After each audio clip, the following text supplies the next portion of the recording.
अगर आपको squid game series पसंद आया था तो ये सीरीज भी डेफिनेटली आपको पसंद आएगा। हेलो दोस्तों, तो आज मैं एक्सप्लेन करने जा रहा हूँ एलिस इन बॉर्डरलैंड सीरीज का सीजन 1। बात करें इस टीवी सीरीज के बारे में तो ये एक बहुत अच्छी डार्क सस्पेंस थ्रिलर सीरीज है।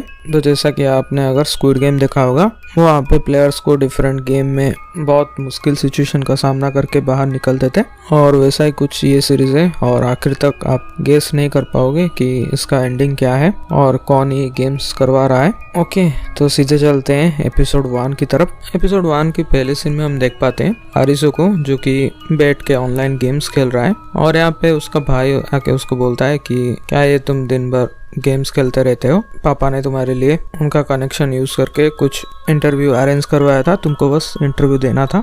बट आरिसो यहाँ पे वो इंटरव्यू दिया ही नहीं, बल्कि यहाँ पे बैठ के गेम्स खेल रहा है। यहाँ पे उन दोनों के बीच थोड़ा कहासुनी होता है और आरिसो उधर से घर छोड़ के चला जाता है। नेक्स्ट यहाँ पे हम देखते हैं उसके दो दोस्त, इन लोगों के नाम है कारुबे और सिगावा। तो ये लोग आरिसो के साथ मिलते हैं और इन लोगों का थोड़ा यहाँ पे हंसी मजाक होता है। कारुबे यहाँ पे आरिसो को ऊपर उठा के रास्ते में भाग रहा था। यहाँ पे ये लोग एंजॉय कर रहे थे, तभी हम देख पाते हैं आकाश में कुछ फायरवर्क्स या फिर आतिशबाजी हम देख पाते हैं। यहाँ पे ये लोग रोड क्रॉस करके एक मॉल में जाते हैं और वहाँ पे सडनली लाइट चली जाती है। अब बाहर आके आरिसो जब देखता है, तब पहले तो बाहर इतने सारे लोग थे बट अभी कोई भी यहाँ पे नहीं है। मतलब इस शहर में अचानक से लोग गायब हो चुके हैं। अब ये लोग चारों तरफ लोगों को ढूंढ रहे थे बट उस शहर में एक भी इंसान नहीं था। अब थक हार के ये लोग एक जगह पे बैठ जाते हैं। अब रात भी हो चुकी थी और यहाँ पे हम देख पाते हैं कि सडनली लाइट जलती है और जिसपे कि लिखा था गेम अभी शुरू होने वाला है। यहाँ पे गेम अरेना,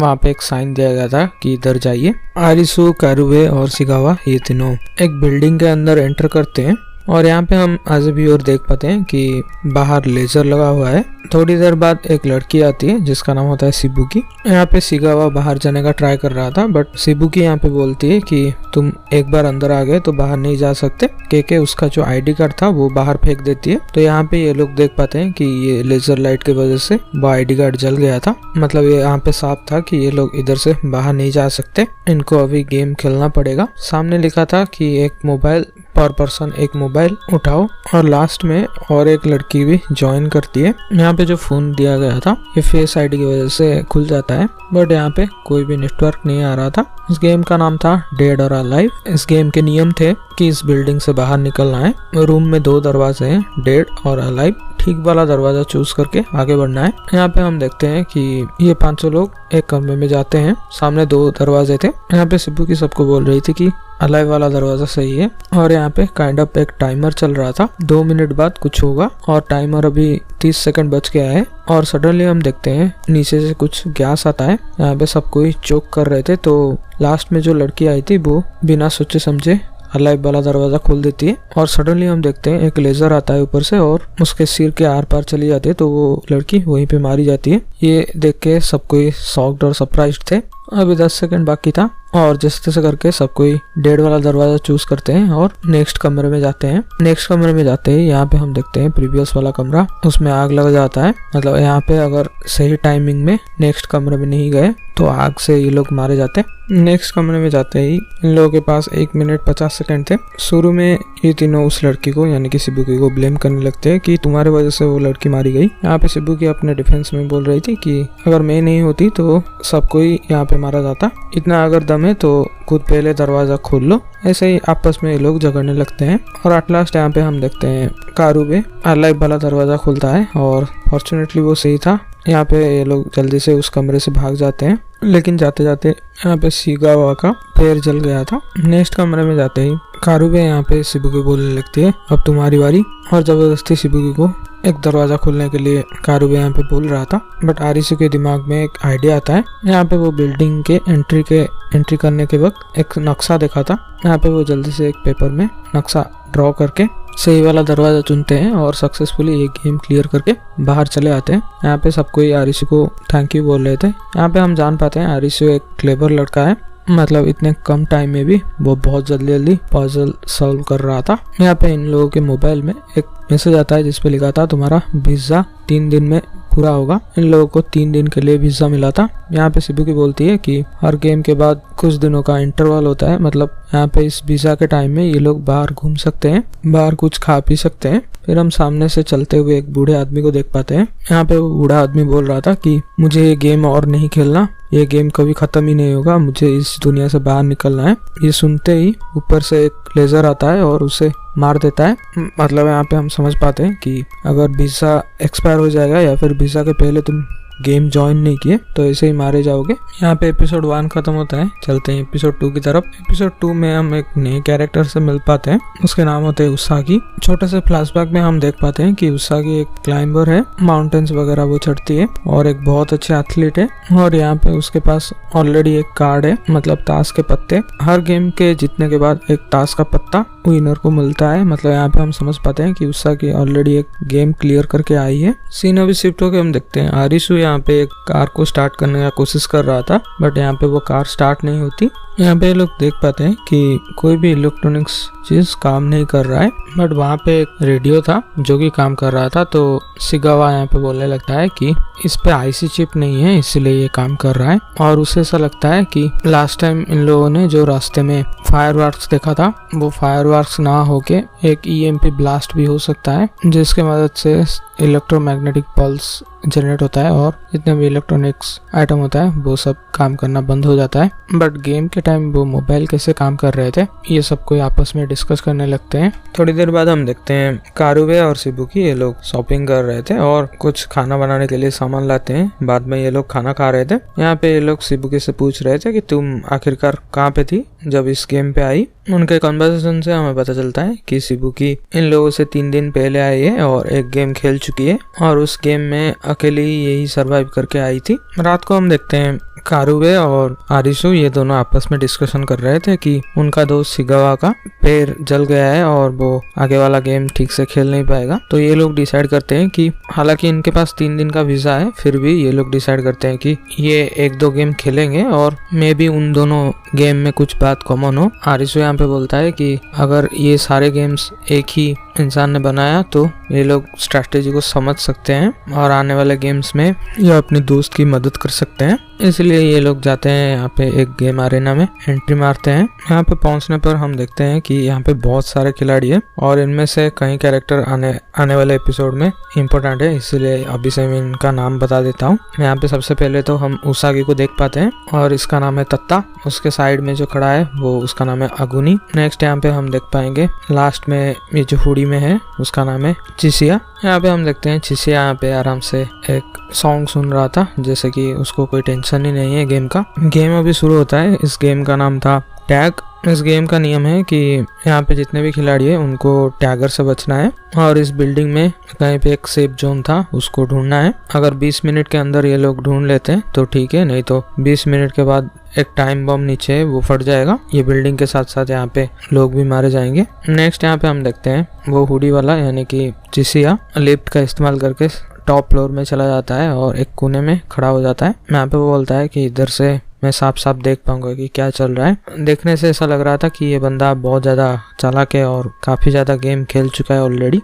नेक्स्ट यहाँ पे हम देखते हैं यहाँ पे टैगर काफी ज्यादा लोगों को मार रहा था। यहाँ पे आरिसु और कारुबे ये लोग जैसे तैसे बचते हैं। वो टैगर यहाँ पे मैक 10 का एक वेपन चला रहा था और एक बंदा यहाँ पे डर के बॉर्डर से बाहर निकलने का कोशिश करता है तो उसे ऊपर से लेजर से मार दिया जाता है। फिर यहाँ पे आरिसु एक तरकीब निकालता है और जोर जोर से चिल्ला के बोलता है कि हम एक दूसरे को टैगर का लोकेशन बताएंगे। यहाँ पे टैगर उसागी के फ्लोर में ही था तो उसागी तुरंत से जंप करके वहां से चली जाती है और यहाँ पे सबसे पहले उसागी आरिसु को रिस्पॉन्ड करती है कि टैगर अभी 4th फ्लोर में है, जितने भी लोग वहाँ पे उधर से निकलो। ऐसे ही एक दूसरे का लोग यहाँ पे हेल्प कर रहे थे। तभी हम देख पाते हैं कि तत्ता यहाँ पे एक डोर को खोलने का कोशिश कर रहा था तो टैगर यहाँ पे उसी डोर पे बहुत ज्यादा गोली चलाने लगता है। अब आरिसु यहाँ पे तत्ता को वहां से जैसे तैसे बचा के लेके जाता है, बट यहाँ पे वो सोचने लगता है कि टैगर यहाँ पे इतने दूर से क्यों उसी दरवाजे के ऊपर गोली चला रहा था, मैं भी उस दरवाजे के पीछे ही सेफ जोन हूँ। तो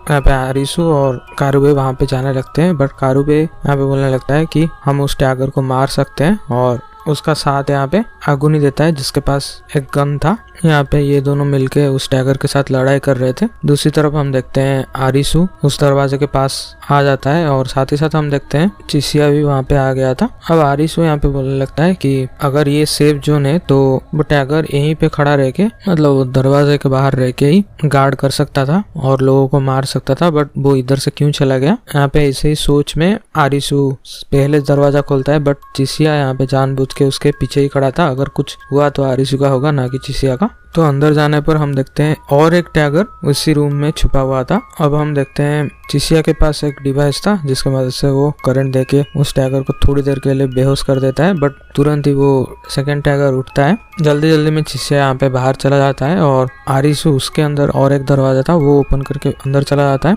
यहाँ पे हम देख पाते हैं 2 बटन थे, 2 बटन को एक साथ प्रेस करना होगा, नहीं तो वो बॉम्ब डिफ्यूज नहीं होगा। यहाँ पे आरिसु यहाँ पे जोर से आवाज लगाता है तो हम देखते हैं उसागी और एक फ्लोर में थी, वो बहुत दूर से जंप कर करके खिड़की के रास्ते अंदर आती है और 2-3 सेकंड था लास्ट मोमेंट में ये लोग साथ में वो बटन प्रेस करते हैं तो बॉम्ब डिफ्यूज हो जाता है और ये गेम ये लोग सक्सेसफुली कंप्लीट करके बाहर निकलते हैं। अब यहाँ पे हम देख पाते हैं बॉम्ब डिफ्यूज होने पर उन दोनों टैगर के नेक में एक बैंड लगा था जो कि ब्लास्ट हो जाता है और उनके पॉकेट में भी एक मोबाइल मिलता है जिनमें लिखा था गेम ओवर। मतलब वो टैगर भी ये गेम खेल रहे थे, मतलब उन दोनों को इनके अपोजिट में खिलाया गया था।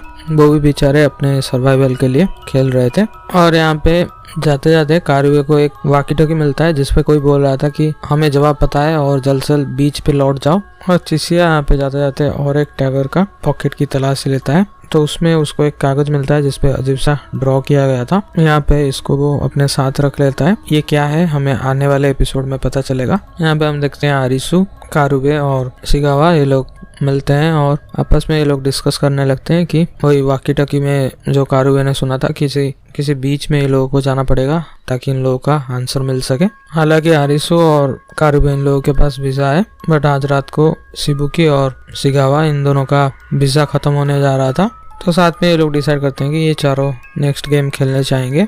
अब इस गेम का नाम था हाइड एंड सीक। इस गेम का कार्ड था 7 हार्ट। अब आरिसु को याद आता है कि पिछले गेम में एक बंदा मिला था जो कि बता रहा था कि हार्ट वाला गेम में किसी को धोखा देना पड़ेगा, वैसे डायमंड वाला गेम में कुछ और करना है, फिजिकल एक्टिविटी कुछ करना है, मतलब फिजिकली जो स्ट्रॉन्ग होगा वो जीतेगा। और जैसे कि ताश गेम में और भी सिंबल होते हैं जैसे कि क्लब और स्पेड। इन गेम्स में कुछ डिफरेंट स्ट्रेटेजी है जो कि हम आने वाले एपिसोड में जान पाएंगे। अब इस गेम का नियम बताया जाता है। यहाँ पे एक को वुल्फ असाइन किया जाएगा और बाकी लोग उनको लैम्प असाइन किया जाता है। यहाँ पे वुल्फ लैम्प को ढूंढेगा और ऐसे ही उन लोगों का कैरेक्टर इंटरचेंज हो जाएगा। मतलब वुल्फ अगर लैम्प को देख लेगा तो वो वुल्फ बन जाएगा और वुल्फ लैम्प बन जाएगा। ऐसे ही गेम के एंड में जो वुल्फ बना रहेगा वही जीतेगा, बाकी लोगों का बैंड फट जाएगा। यहाँ पे ये लोग वो बैंड पहनते हैं और साइड में कुछ वेपन्स थे, अपने अपने वो वेपन्स रख लेते हैं। सबसे पहले यहाँ पे शिगावा को वुल्फ के रूप में असाइन किया जाता है क्योंकि यहाँ पे ये लोग जानते हैं कि इस गेम में एक ही बंदा जिंदा रह सकता है, तो यहाँ पे ये लोग फ्रिक आउट करने लगते हैं। शिगावा यहाँ पे अपना बैंड उतारने का कोशिश कर रहा था। यहाँ पे आरिसु उससे रोकता है कि ऐसा मत करो, मे भी बैंड फट सकता है और तुम मर सकते हो। ऐसे उन दोनों का यहाँ पे आई कांटेक्ट हो जाता है और रोल यहाँ पे इंटरचेंज हो जाते हैं। मतलब आरिसु अभी वुल्फ बन जाता है और इस बात का फायदा उठा के शिबुकी अभी आरिसु को बुलाती है और आरिसु जब उसकी तरफ देखता है तो फिर से रोल इंटरचेंज हो जाता है। मतलब शिबुकी अभी वुल्फ बन जाती है और इधर से भागने लगती है। तो यहाँ पे ये लोग समझ पाते हैं कि दरअसल लैम्प को छुपना नहीं है बल्कि वुल्फ को ही छुपना है, क्योंकि लास्ट में वुल्फ ही बचा जाएगा, बाकी तीनों मार दिए जाएंगे। तो अभी रोल इंटरचेंज करने के लिए कारुबे उसके पीछे पीछे भागता है। यहाँ पे अभी उन दोनों का थोड़ा बहुत लड़ाई होता है और फिर से कारुबे यहाँ पे वुल्फ बन जाता है। अब आरिसु यहाँ पे कारुबे को बुलाता है तो कारुबे उसके तरफ देखता है तो अभी आरिसु वुल्फ में कन्वर्ट हो जाता है और आरिसु इधर से भागता है। अभी आरिसु को बहुत बुरा लग रहा था ये सब करके, फिर भी वो अपना जान बचाने के लिए ये सब कर रहा था। यहाँ पे कारुबे उसको बहुत भला बुरा बोलने लगता है कि तू साला बोला था कि इधर से हम चले जाएंगे, साथ में मिलके चले जाएंगे, लेकिन तू अपने बारे में ही सोचता है। इस टाइप का सब बोलने लगता है। अब आरिसु यहाँ पे उसको बहुत ज्यादा बुरा लग रहा था, फिर भी वो अपना जान बचाने के लिए एक जगह में छुपा बैठा हुआ था। तभी उसको याद आने लगता है कि मतलब ये तीनों जो साथ में घूमे हैं, मतलब बहुत अच्छा टाइम स्पेंड किए हैं, ये सारी बातें यहाँ पे आरिशु को याद आने लगता है। तो आरिशु यहाँ पे बहुत ज़्यादा गिल्टी फील कर रहा था, इसलिए आरिशु यहाँ पे डिसाइड करता है कि वो ऐसे नहीं छुपेगा, इसीलिए वो सबको बुला रहा था कि मैं उल्फ नहीं बनूंगा, मेरा रोल कोई और ले लो। लेकिन दूसरी तरफ कोई भी आंसर नहीं दे रहा था। मतलब यहाँ पे हम समझ पाते हैं कि यहाँ पे उसके दोस्त यानी कि कारुबे और शिगावा ये लोग डिसाइड कर चुके हैं कि ये लोग सेल्फ सैक्रिफाइस कर देंगे ताकि आरिशु इधर से जिंदा निकल सके। सलाम है इन दोस्तों को, मतलब असली जिंदगी में इतना अच्छे दोस्त मिल पाएंगे कि नहीं पता नहीं। मतलब यहाँ पे अंडरस्टैंडिंग म्यूचुअल था, बिकॉज आरिशु भी यहाँ पे चाहता था कि मेरा जान चले जाए और मेरे दोस्त बच जाए, इसीलिए वो भी उन लोगों को खोज रहा था कि मैं अपना रोल दे दूं, मतलब उल्फ ना बन के वो लोग उल्फ बन जाए। यहाँ पे हम देखते हैं शिगावा शिबुकी को रोक के रखा था, बिकॉज शिबुकी यहाँ पे उल्फ का अगर रोल ले लेगी तो आरिशु यहाँ पे मारा जाएगा। ऐसे ही बहुत देर बाद, क्योंकि ये बहुत बड़ा एरिया था, तो आरिशु यहाँ पे बहुत देर तक खोजने लगता है। अब 10 या 15 सेकेंड था। एट लास्ट यहाँ पे कारुबे सामने आता है, लेकिन उसके सामने नहीं आता, मतलब आई कांटेक्ट नहीं करता, बिकॉज अगर आई कांटेक्ट करेगा तो वो उल्फ बन जाएगा और आरिशु मारा जाएगा। तो यहाँ पे वो बोलने लगता है कि तेरे साथ जिंदगी बहुत अच्छा कटा, और मतलब यहाँ पे थोड़ा इमोशनल मोमेंट था। यहाँ पे आरिशु उसके सामने ही जा रहा था, तभी टाइम खत्म हो जाता है और हम देखते हैं आरिशु के सामने ही उसका दोस्त मारा जाता है। बाकी तीनों का गले का बैंड फट जाता है और ये लोग मारे जाते हैं। अब आरिशु उसके सामने ही उसके दोस्त मारे गए, तो वो यहाँ पे देख के बहुत रो रहा था, पूरी तरह से वो अंदर से टूट चुका था। यहाँ पे एपिसोड 3 खत्म होता है। अब आने वाले एपिसोड में हम आने वाले स्टोरी के बारे में हम जान पाएंगे, आखिरकार ये गेम कौन बनाया है और आरिशु इधर से निकल पाता है कि नहीं। इन सब के बारे में हमको आने वाले एपिसोड में पता चलेगा। अगर आपको ये वीडियो पसंद आया तो प्लीज़ वीडियो को लाइक कर देना, और अच्छा रिस्पॉन्स आता है मैं डेफिनेटली जल्द से जल्द आने वाले एपिसोड का एक्सप्लेनेशन ले आऊँगा। और सब्सक्राइब कर देना आने वाले एपिसोड के लिए। मिलते हैं नेक्स्ट वीडियो में। Thanks for watching.